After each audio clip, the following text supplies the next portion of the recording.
Bonsoir, chères dames, chers messieurs, chères demoiselles. J'espère que vous allez bien. Depuis hier, vous avez constaté que je me suis absenté. Oui, c'est indépendamment de ma volonté, dû à certaines occupations. Mais, je vous promets, je ne peux pas vous lâcher parce que les informations fusent de gauche à droite. Et ce samedi, mesdames et messieurs, le bilan, il est lourd.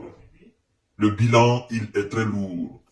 Libération de nouvelles localités, position avantageuse des soldats russes sur le terrain et neutralisation des soldats de l'autre côté, saisie aussi des armes occidentales. Mesdames et messieurs, c'est ce que nous allons voir dans cette émission, parce que la nouvelle localité qui vient d'être libérée, ça vient d'être fait, mesdames et messieurs, dans la République populaire de Donetsk. Oh là là, la Russie perce et perce encore les lignes défensives ukrainiennes et occidentales. Et jusqu'à présent, il n'y a pas de réaction vraiment majeure du côté des alliés, parce qu'ils n'en ont pas tout simplement, mesdames et messieurs. Mais avant tout, comme j'aime à le dire, mon devoir, c'est de décortiquer les informations, vous informer en temps réel. Le vôtre, c'est pas une obligation, mais puisque nous sommes une sorte de famille sur cette page J-Visionnaire internationale, je vous prie de la partager dans tous les groupes possibles, de vous abonner sur cette page, mais aussi, je vous invite à vous abonner massivement sur ma chaîne YouTube, qui est Kanté J-Visionnaire, le vrai. Mesdames et messieurs, sans plus tarder, installez-vous confortablement, restez scotchés et connectés, ouvrez les oreilles avec plaisir.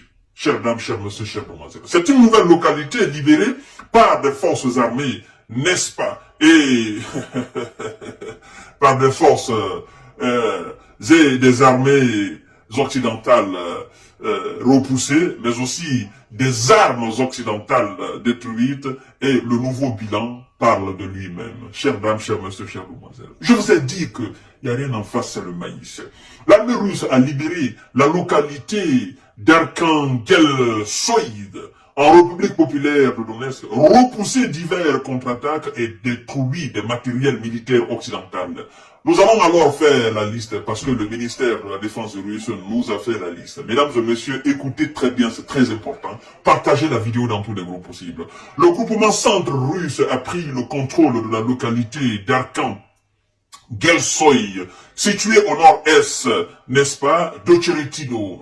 Ocheretino, vous savez, Ocheretino a été libéré, je crois bien, le mois d'avril, et puis jusqu'à présent, ça y est, sous le contrôle russe.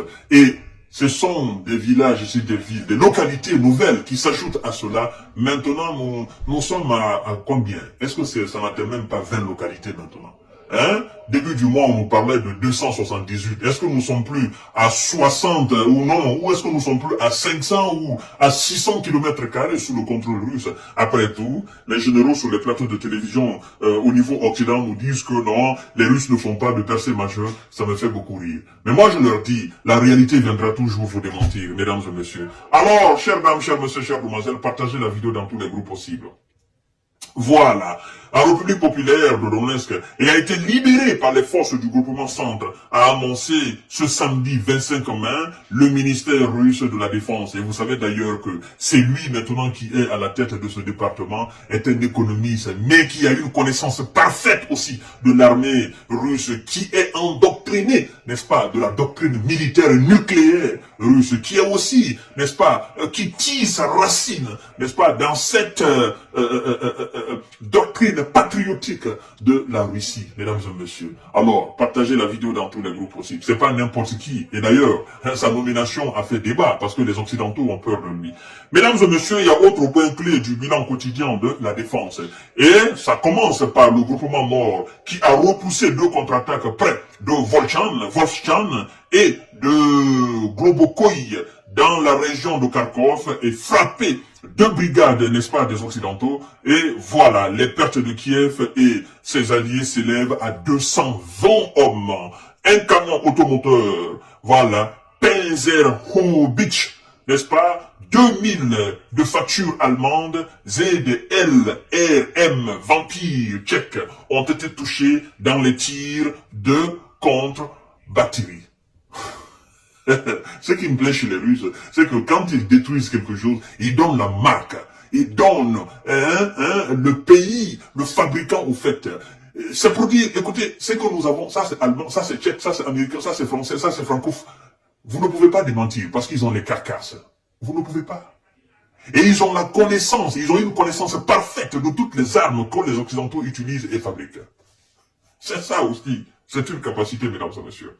Alors, le groupement Ouest a pris des positions plus avantageuses dans la région de Kharkov. L'armée de Kiev a perdu, avec ses supplétifs, n'est-ce pas, occidentaux, près de 210 soldats. Mesdames et messieurs, le groupement Sud a amélioré sa situation en République populaire de Donetsk, frappé 2 brigades des Alliés et détruit 2 entrepôts de munitions. Les pertes de Kiev et ses alliés s'élèvent à 375 hommes. Le groupement S, n'est-ce pas, russe occupe dorénavant désormais des positions plus avantageuses en République populaire de Donetsk. Il a repoussé une attaque de la 72e brigade mécanisée des alliés. Au total, 120 hommes, n'est-ce pas, ont été envoyés au repos éternel. Mais aussi, un canon M119 de fabrication américaine ont été perdus côté des Alliés. C'est pourquoi la précision, elle est très bonne. C'est-à-dire, quand ils détruisent, ils ont la connaissance sur la chose, la marque qui l'a fabriquée, ils donnent. C'est pour ne pas qu'il y ait des contestations après. Le groupement Centre a repoussé 3 contre-attaques. Les troupes ukrainiennes, voilà, y ont perdu, avec leurs alliés, n'est-ce pas, plus de 410 hommes. Les forces russes ont alors frappé un point de déploiement temporaire des merceaux qu'on appelle la Légion étrangère, voilà, en Ukraine. Alors, chers dames, chers messieurs, chères demoiselles, les systèmes de défense aérienne ont abattu, les systèmes de défense aérienne russes, n'est-ce pas, ont abattu 25 drones des alliés, une bombe Hammer de production française et 3 missiles anti-radar armes. C'est HARM, donc armes de facture américaine. Voyez, chères dames, chers messieurs, chères demoiselles, ça c'est le bilan que la Russie a fait de la situation dans les dernières heures, n'est-ce pas, qui ont écoulé. Et il faut dire aussi que au niveau de Kharkov, bon, Kharkov pour les Russes et Kharkiv pour les Ukrainiens, la situation elle est plus que compliquée, mesdames et messieurs, parce que les gens ne font que fuir cette ville. Les gens ont compris qu'il n'y a plus espoir. Donc, chères dames, chers messieurs, chères demoiselles, les nouvelles viennent tout à l'heure. Restez scotchés, partagez la vidéo dans tous les groupes possibles. Abonnez-vous aussi sur ma chaîne YouTube, je ne cesse de le répéter, c'est Kanté, J-Visionnaire, le vrai. Voilà, des usurpateurs de comptes doivent cesser. Ma chaîne YouTube, c'est Kanté J-Visionnaire, le vrai. Et ma chaîne YouTube, ma page Facebook, c'est J-Visionnaire. Vous êtes là-dessus. Partagez la vidéo dans tous les groupes possibles. À tout à l'heure pour notre série d'informations de décortiquage. Merci beaucoup, chers dames, chers messieurs, chères demoiselles. Prenez soin de vous et